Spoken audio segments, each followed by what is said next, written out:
Hello and welcome to the Minimum Competence episode for Thursday, January 11th, 2024. I'm your host for today, Andrew Leahy, a tax and technology attorney from New Jersey. In today's episode, we have the IRS's major win in a tax fraud case, Trump's nearing civil fraud trial conclusion, House Republicans moving against Hunter Biden, and Thomas Girardi's upcoming fraud trial. Let's remember, a day without laughter is a day wasted, so set yourself up in a park and just start laughing. And also read today's legal news. January 11th marks an important date in legal history as it is the birth date of Alice Paul, a pivotal figure in the women's suffrage movement in the United States. Born on this day in 1885 in Mount Laurel, New Jersey, Paul grew up in a well-to-do Quaker family known for its commitment to equality and social justice. Her upbringing played a significant role in shaping her advocacy for women's rights. Alice Paul attended Swarthmore College and later went on to earn a doctorate in social work from the University of Pennsylvania. Her academic journey took her to England, where she joined the women's suffrage movement, learning militant tactics from Emmeline Pankhurst's Women's Social and Political Union.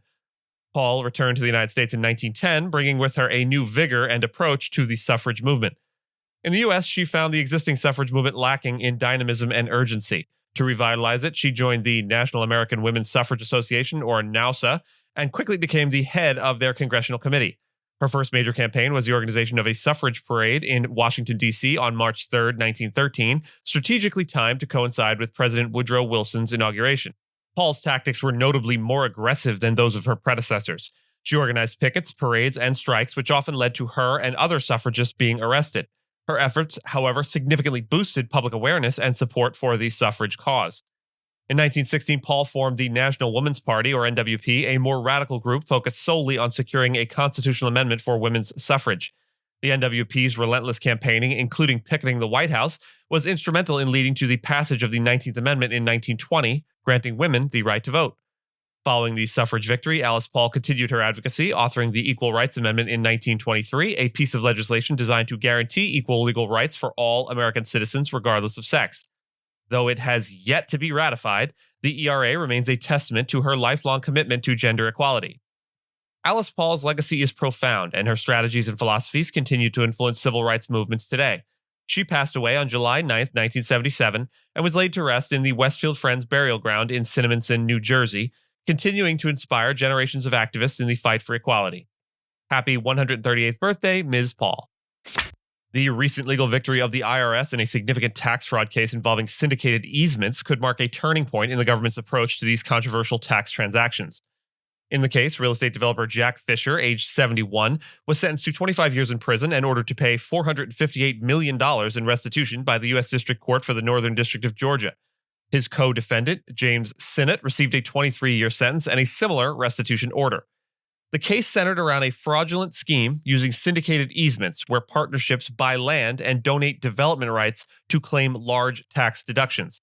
Fisher and Sinnott's operation, which started in 2008 and expanded in 2013, involved inflated appraisals and forged documents. This type of transaction has seen nearly $36 billion in unwarranted deductions claimed from 2010 to 2018, leading to bipartisan legislation in 2022 to curb such practices. These substantial prison sentences and restitution in this case represent a rare and significant win for the government against a practice that has long eluded effective regulation.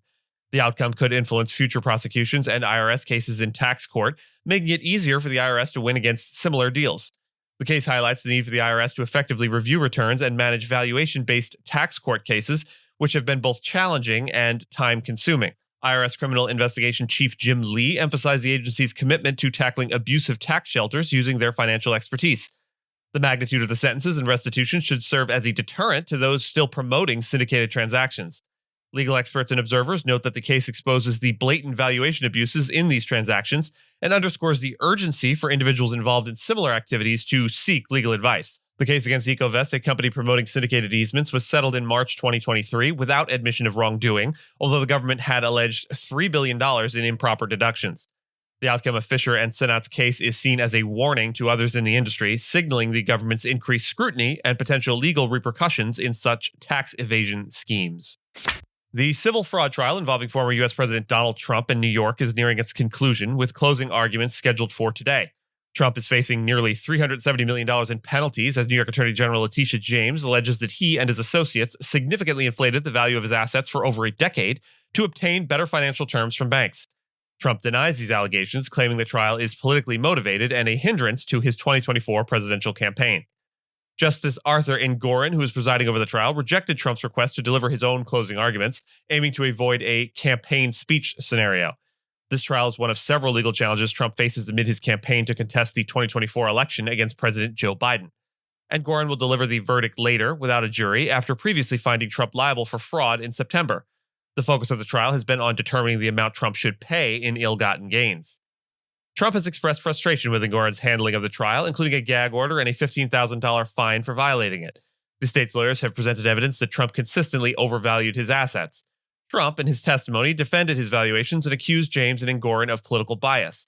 A notable moment in the trial was the testimony of Michael Cohen, Trump's former lawyer, who claimed Trump directed him to manipulate asset values on financial statements. Trump's children, Donald Jr., Eric, and Ivanka, also testified, denying involvement in preparing the financial statements. While Ivanka is not a defendant like her brothers, all three have denied any wrongdoing. In addition to this trial, Trump faces potential criminal trials related to his attempts to overturn the 2020 election, handling of classified documents, and a hush money case in New York. He has pleaded not guilty in all of these cases. U.S. House Republicans are moving towards holding Hunter Biden, son of President Joe Biden, in contempt of Congress. This action follows Hunter's refusal to testify in a closed-door deposition concerning an impeachment probe of his father. Hunter unexpectedly appeared at a House Oversight Committee meeting, causing a stir and leading to heated exchanges between lawmakers. Republican Representative Nancy Mace criticized Hunter for not attending the deposition, accusing him of being afraid.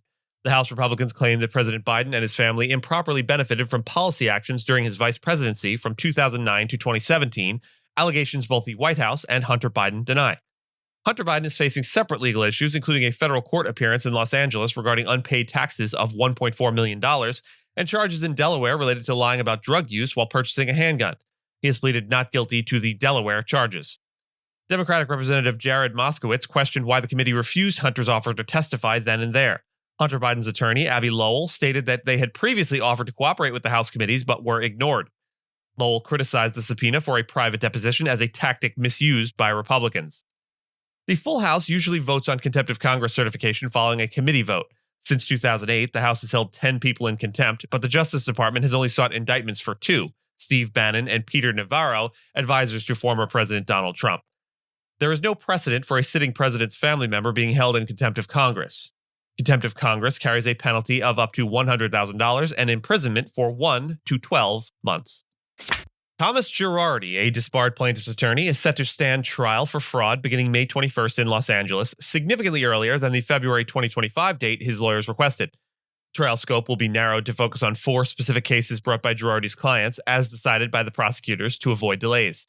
The Assistant U.S. Attorney, Ali Maghadas, emphasized that the trial would not go beyond the indictment's scope.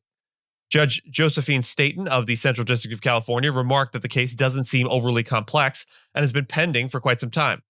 Girardi's public defenders had sought a later trial date to prepare adequately, especially after focusing on assessing Girardi's ability to stand trial due to his cognitive impairment. In early January, Judge Staten determined that Girardi had mild to moderate cognitive impairment but had exaggerated his decline to avoid trial. The prosecution expressed concerns that any further delay might raise questions about Girardi's competency. The discovery process has been extensive, with the government subpoenaing over a dozen banks, the state bar, and bankruptcy trustees for complaints against Girardi and others. However, much of the received documentation was deemed irrelevant to the current case. The prosecution has been asked to highlight key documents for the defense. Girardi faces wire fraud charges in Los Angeles related to allegedly stealing millions from clients in litigation over the 2018 Lion Air Boeing 737 MAX crash. He also faces charges in Illinois. The case will reconvene on February 23rd to discuss discovery matters. And with that, I thank you so much for listening to Minimum Competence, your daily news podcast for lawyers. If you're looking for more than Minimum Competence, links to further reading on all the topics touched on today are in the show notes. And reviews go a long way towards helping new listeners to find our show. If you have a moment and can leave a rating or review on your podcast player, we'd sure appreciate it. And if you know someone that might be interested in the story we cover, consider sending them the episode. But remember, nothing here should be construed as legal advice because it is certainly not legal advice. And Minimum Competence is available at minimumcomp.com and wherever you get your finely crafted podcasts. If you haven't checked out the website in a while, give it a look. There are complete transcripts and resources for each episode and its corresponding segments, as well as an opportunity to receive new episodes in email, newsletter, form. We'll see you back here tomorrow, and until then, remember, always be who you truly are. Unless who you truly are is lousy, in which case be someone else.